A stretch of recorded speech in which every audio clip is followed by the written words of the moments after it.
उनको लगा कि समय पर तो नहीं चलता है, पार्टी के लोग समय पर नहीं चल रहे थे, लेकिन हम उनको एक संदेश देना चाहते थे कि पार्टी के लोग अब समय पर चलना शुरू करते हैं। इसलिए चिंता मत कीजिए, रायपुर में कमल खिलाना है तो निश्चित रूप से अब समय पे हम लोग सब कोई काम करेंगे। हमारे बीच में उपस्थित पार्टी के सभी पदाधिकारीगण, पार्टी के सभी मंच मोर्चा के अध्यक्ष, आज लाभार्थी सम्मेलन का आयोजन क्यों हुआ है ये यहाँ पर बैठे हुए लाभार्थी जन जरूर जानना चाहते हैं। माननीय प्रधानमंत्री जी ने, माननीय राष्ट्रीय अध्यक्ष जी ने एक स्पष्ट संदेश पूरे देश में लेकर जाने के लिए हम लोगों को कहा है कि पिछले 9 वर्षों में अगर भारतीय जनता पार्टी की सरकार और नरेंद्र मोदी की सरकार ने देश की सेवा की है, देश की सेवा करने का जो मौका मिला है वो मौका इसलिए मिल पाया है क्योंकि आप लोगों ने भारतीय जनता पार्टी पर भरोसा जताया, आप लोगों ने भारतीय जनता पार्टी को आशीर्वाद दिया, इसलिए नरेंद्र मोदी की सरकार ने पिछले 9 वर्षों में आपके लिए सेवा का काम कर पाए। तो सबसे पहले आपका अभिनंदन करता हूँ, आपका आभार व्यक्त करता हूँ, क्योंकि आपके आशीर्वाद और समर्थन के बल पर ही हम आज देश की सेवा कर पा रहे हैं। जिस संकल्प के साथ हमने सेवा का कार्यक्रम शुरू किया था, उस सेवा के कार्यक्रम को आज भी अनुरूप तरीके से माननीय प्रधानमंत्री जी बढ़ा रहे हैं। हमने देखा था माननीय प्रधानमंत्री जी ने जब 2014 में शपथ लिया था तो उन्होंने 2 बातें कही थी।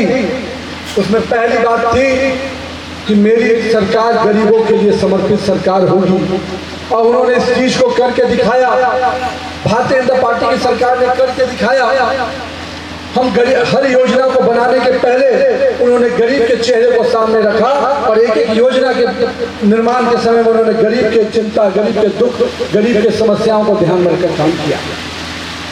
और यही कारण है कि आज जब लाभार्थियों के सम्मेलन में हम लोग जा रहे हैं तो मुझे भी अपने आप में हर्ष होता है कि मैं उस पार्टी का कार्यकर्ता हूँ जिस पार्टी ने गरीब के घर में रोशनी देने का काम किया, गरीब के घर में नल जल पानी पहुँचाने का काम किया, गरीब का आशियाना बनाने का काम किया, गरीब के लिए आयुष्मान भारत लाया, गरीब के लिए उज्ज्वला का गैस लाया, और गरीब के लिए जब आपदा आई तो अन्य योजना के माध्यम से गरीब के घर में राशन भी पहुँचाने का काम किसी ने किया तो अपनी नरेंद्र मोदी की सरकार ने किया। मैं जानता हूं यहाँ पर उपस्थित सभी लाभार्थीगण उपस्थित हैं। हम लोगों ने केवल 10 लोगों का सम्मान किया होगा, लेकिन उन 10 लोगों के माध्यम से आप सभी का सम्मान अभिनंदन किया, क्योंकि आपको चेहरे पे जब खुशी आती है, आपके चेहरे पे जब खुशहाली दिखती है तो भारतीय जनता पार्टी के कार्यकर्ता भी अपनी मेहनत और परिश्रम को भूल जाता है। याद कीजिए आपदा की वो घड़ी जब पूरा देश ढह गया था, अन्य पार्टी के लोग घर में दुबक के चल बैठ गए थे। हर परिवार के लोग भी जिसके घर में कोरोना पहुंच जाता था वो परिवार भी अपने आप को अलग कर लेता था। उस विषम परिस्थिति में भी भारतीय जनता पार्टी का कार्यकर्ता सेवा और समर्पण के कार्यक्रम के तहत घर घर जाकर गरीबों की सेवा किया। मैं अपने उन कार्यकर्ताओं का भी आज इस कार्यक्रम से अभिनंदन करता हूँ। हम आज 9 साल के जहाँ एक और कार्यक्रम के साथ आपको आभार व्यक्त करने आए हैं, वही हमारा दायित्व है। माननीय प्रधानमंत्री जी ने कहा है कि हमने जो काम किया उसका लेखा जोखा अपने जनता के बीच में जरूर देंगे। हम जो काम किए हैं वो जनता को बताएंगे भी और जनता के बीच में अपने कार्यों का लेखा जोखा भी देंगे। मैं तो कह सकता हूँ आजादी के बाद इस देश में महिलाओं के सम्मान की बात तो लोगों ने की, राजनीति रोटी जरूर से की, पर कभी भी महिलाओं का सम्मान नहीं किया। महिलाओं का सम्मान अगर किसी ने किया तो भारतीय जनता पार्टी की नरेंद्र मोदी सरकार ने किया है। और इसके कई उदाहरण है, मैं आज दे सकता हूँ। बगीचे में बैठकर आम का बगीचा में आज इस कार्यक्रम को आयोजित किया गया है। मैं तो इसके लिए पूरी टीम को बहुत बधाई दूंगा। लेकिन मैं आज कह रहा था कि मैं क्यों कह सकता हूँ, महिलाओं के लिए सबसे बड़ा सम्मान और सुरक्षा का विषय होता था शौचालय। जब माननीय प्रधानमंत्री जी ने स्वच्छता की बात की, जब माननीय प्रधानमंत्री जी ने शौचालय की बात की, तो लोगों को लगा कि एक प्रधानमंत्री ऐसा बात क्यों कर रहा है, उसके पास कुछ काम नहीं है क्या? अपोजिशन के लोग हमारा मजाक उड़ाते थे जब प्रधानमंत्री जी झाड़ू लेकर निकले थे।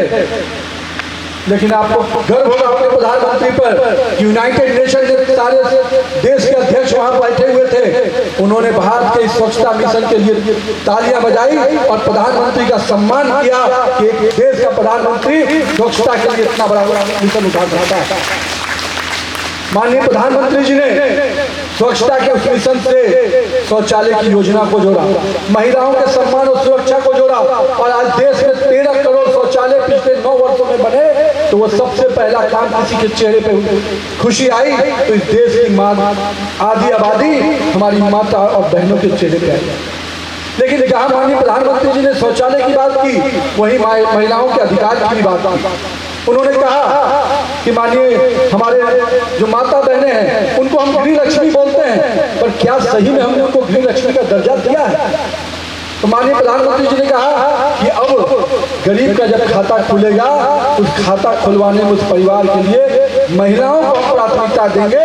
यानी 44 करोड़ जो जनधन खाता खुला है उसमें 70% से अधिक महिलाओं का खाता है। यानी महिलाओं का सम्मान उस खाते के माध्यम से हमने गृह लक्ष्मी को गृह स्वामी बनाया है। माननीय प्रधानमंत्री जी ने जब प्रधानमंत्री आवास योजना की बात की तो उसमें भी उन्होंने कहा कि गृह लक्ष्मी और गृह स्वामी को ही गृह का अधिकार भी दूंगा।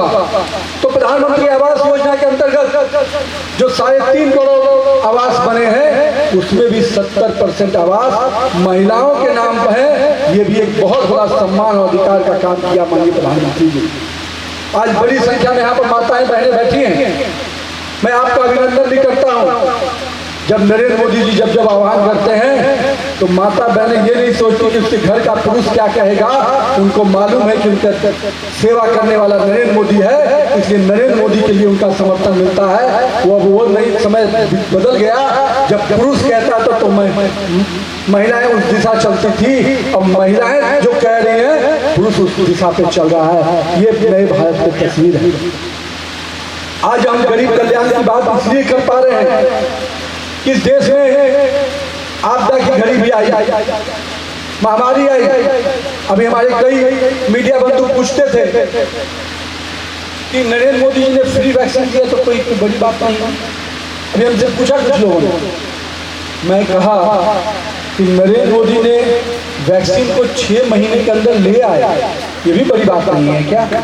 50 साल लगते थे वैक्सीन को देश में आने में, चाहे वो पोलियो हो, चाहे कालाजार हो, चाहे जो अन्य बीमारियां हो, जो महामारी फैली, लेकिन 6 महीने के अंदर उन्होंने भारतीय साइंटिस्ट पे भरोसा किया और एक नहीं 2 वैक्सीन पहुंचे और सभी के घरों तक फ्री वैक्सीन पहुंचा। ये अलग बात है कि शुरू में कांग्रेस के लोगों ने उसको मोदी वैक्सीन कहा, लेकिन उस मोदी वैक्सीन का डोज कांग्रेस के लोगों को भी मिला है।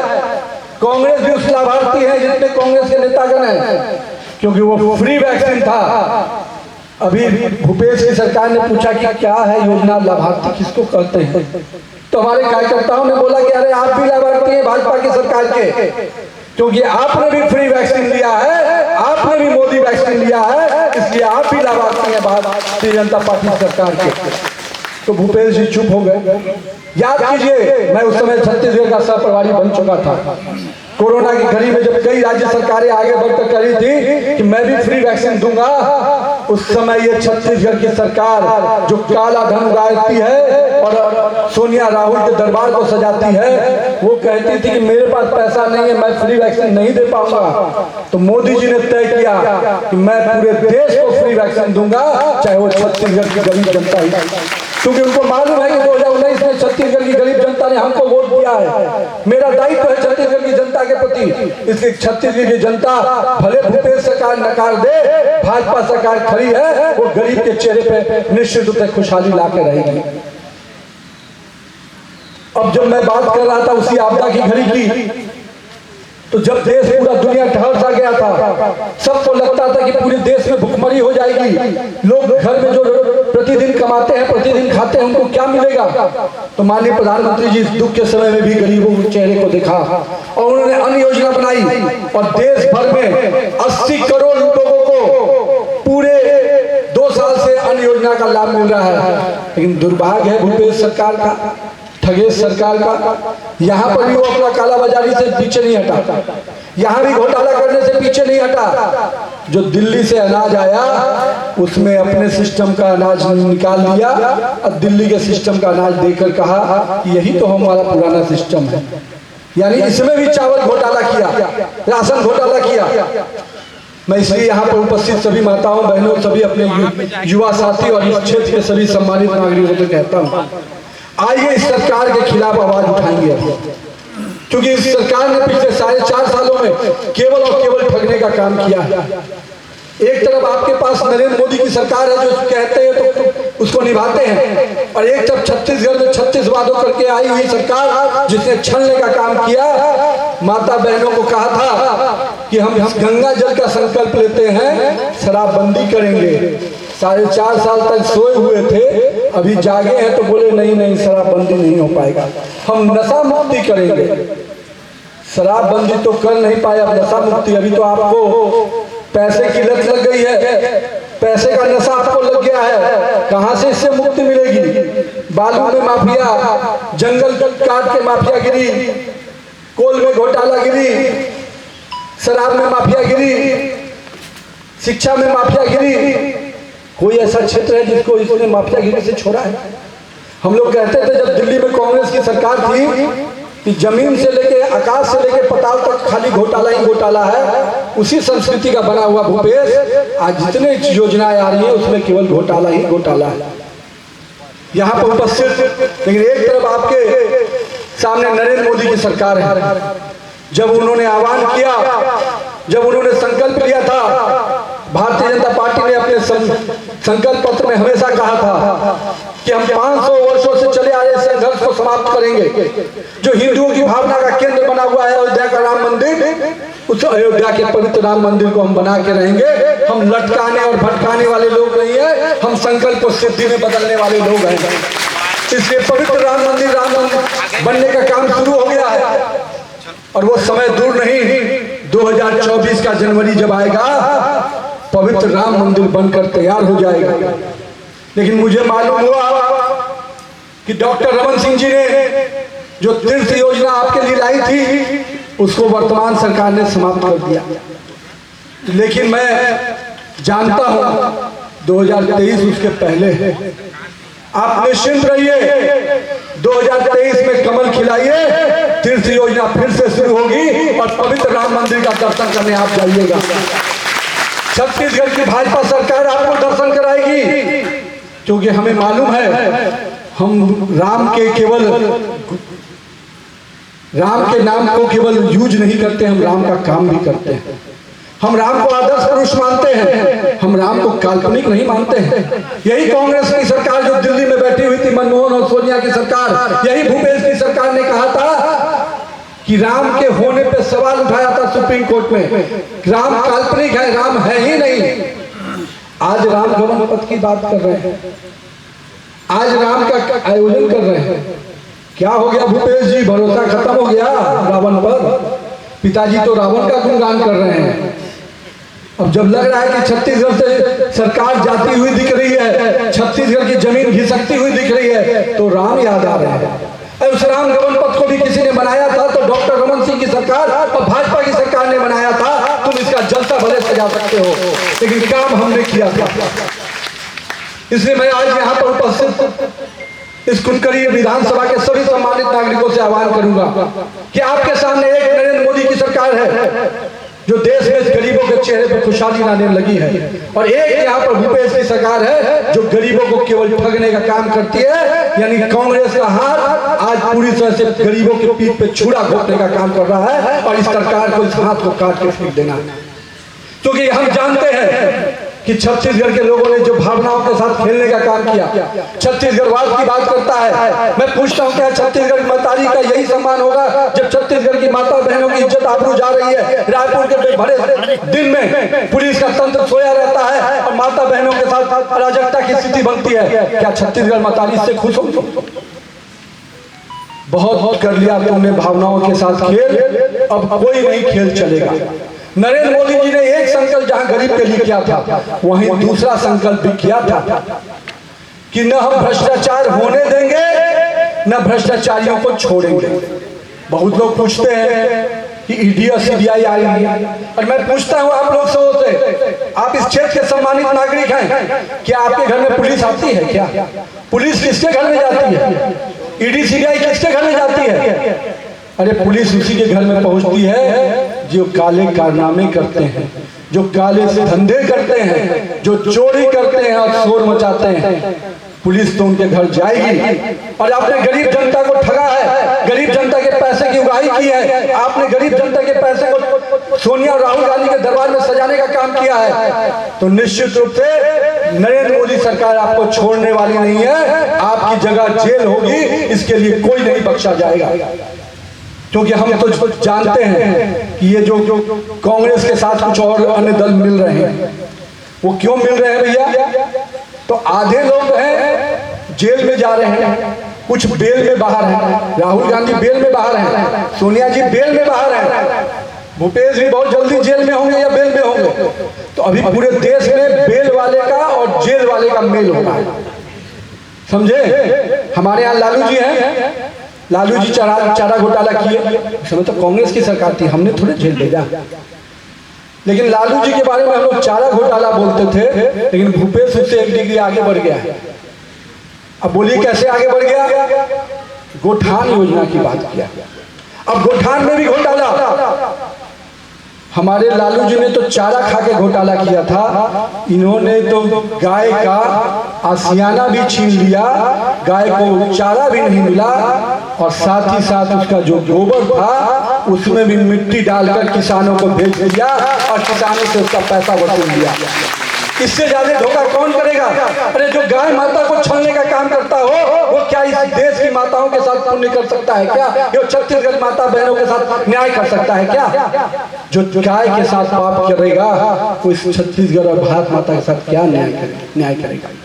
तो मैं आपसे इसलिए आग्रह करने आया हूँ कि चलिए कुनकुरी की आवाज पूरे जजपुर से लेकर पूरे रायपुर तक पहुंचे, और भारत माता की जय के साथ, छत्तीसगढ़ मातारी की जय के साथ आइए कमल खिलाते हैं 2023 में। और निश्चित रूप से जो संकल्प हम करेंगे, हमने संकल्प किया है कि गरीबों का जो आसियाना छीनने का काम इस सरकार ने किया, 8 लाख गरीबों को आवास दिया था जब हमारी सरकार यहाँ पर थी।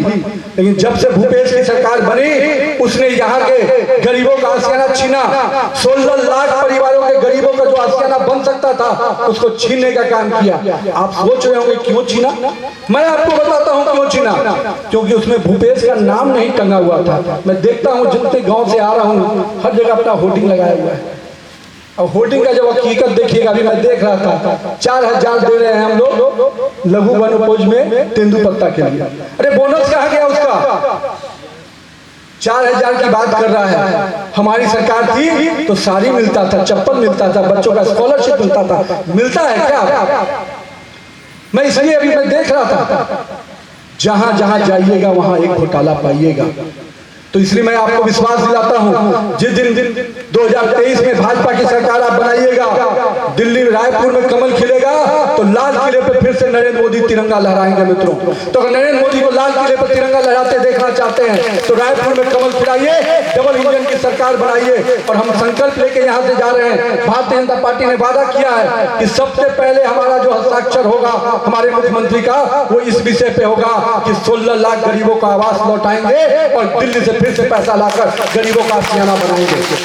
इसलिए हमारे माननीय प्रदेश अध्यक्ष जी ने कहा है कि मेरे मुख्यमंत्री जो भी बनेगा वो कैबिनेट के वोट के साथ इस संकल्प को पूरा करेगा कि 16 लाख गरीबों का छत होना चाहिए। जो छत छीनने का काम किया है उसको मुख्यमंत्री आवास से हम बाहर करेंगे और निश्चित रूप से सरकार को बेदखल करेंगे। आइए हम लोग सबको मिलकर छत्तीसगढ़ मातारी की सेवा का संकल्प ले। और इस छत्तीसगढ़ मातारी की सेवा के साथ साथ एक बात और कहूँगा, सरगुजा की जमीन पे आया हूँ तो जशपुर और सरगुजा का संभाग जो अपना है, हम लोगों ने ट्राइबल और जनजाति की बात करते हैं, लेकिन मुझे आज यहाँ पे बताते हुए गर्व हो रहा है कि भारतीय जनता पार्टी ने जब जब उनको मौका मिला है देश के सर्वोच्च पद के चयन करने का, तो भारतीय जनता पार्टी में सबसे पहले एक मुस्लिम और एक कह सकते हैं इस देश के एक वरिष्ठ साइंटिस्ट को, कलाम साहब को राष्ट्रपति बनाया। दूसरी बार जब हमको मौका मिला तो हमने इस देश के दलित परिवार के व्यक्ति को इस देश का राष्ट्रपति बनाया, और तीसरी बार जब हमको मौका मिला तो हमने एक जनजाति समाज की महिला को देश का राष्ट्रपति बनाया। हम किसी में भेदभाव नहीं करते हैं। हम अगर देश का सर्वोच्च पदवी देने की बात आती है तो हम समाज के उस तबके को देते हैं जो समाज विश्वास के साथ इस देश को आगे बढ़ा सके। और मुझे गर्व है कि छत्तीसगढ़ के समाज के लोगों का सम्मान बढ़ाने का काम नरेंद्र मोदी की सरकार ने किया, लेकिन यहाँ पर भी ठगेश ने कोई ठगने में दूर नहीं की। छत्तीसगढ़ के जितने विधायक हैं, छत्तीसगढ़ के जितने सांसद हैं, उन्होंने एक ट्राइबल महिलाओं के राष्ट्रपति बनने के लिए भी रोड़ा अटकाने का काम किया। पर दिल्ली में बैठे हुए नरेंद्र मोदी को मालूम था कांग्रेस कितनी भी राग अलग ले, चाहे राग कितनी भी बातें बना ले, हमने अगर संकल्प लिया है कि हम देश में एक ट्राइबल महिला को देश का राष्ट्रपति बनाएंगे तो हम बना के रहेंगे। और उन्होंने बनाया, और द्रौपदी मुर्मू के रूप में हमको देश का पहला ऐसा ट्राइबल महिला को राष्ट्रपति बनाने का गर्व मिला है। मैं आज यहाँ पर उपस्थित सभी जनजातीय समाज के लोगों को भी आग्रह करूंगा कि आज कांग्रेस को सबक सिखाने का समय आ गया है। आइए हम सब मिलकर इस कांग्रेस को सबक सिखाए और कमल का फूल फिर से छत्तीसगढ़ में खिलाए। बहुत बहुत धन्यवाद। जय हिंद, जय छत्तीसगढ़। बहुत सुंदर मार्गदर्शन माननीय नितिन